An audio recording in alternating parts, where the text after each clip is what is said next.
नामस्मरण जप महत्त्व काय आहे? 1 कोटी नामस्मरण झाले की आरोग्य प्राप्ती होते. 2 कोटी नामस्मरण झाले की संपत्ती प्राप्त होते. 3 कोटी नामस्मरणामुळे यश कीर्ती मिळते. 4 कोटी नामस्मरणामुळे इहलोकीची सर्व सुखे प्राप्त होतात. 5 कोटी नामस्मरणामुळे काम क्रोधादी विकार जातात.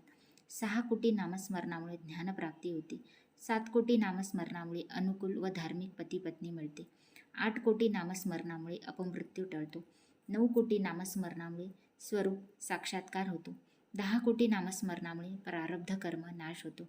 11 कोटी नामस्मरणामुळे संचित कर्म नाश होतो. 12 कोटी नामस्मरणामुळे क्रियमान कर्म संपते. 13 कोटी नामस्मरणामुळे ज्या देवाचे जीव नामस्मरण करतो तो देव प्रत्यक्षात भेटतो. रामदास स्वामींनी 13 वर्षात 13 कोटी नामस्मरण केले होते. त्यामुळे रामप्रभूंनी प्रत्यक्ष भेट दिली. आणि सर्वात महत्त्वाचे म्हणजे जर 13 कोटींच्या पुढे नामस्मरण झाले तर आराध्य देव मागे पुढे उभा राहतो.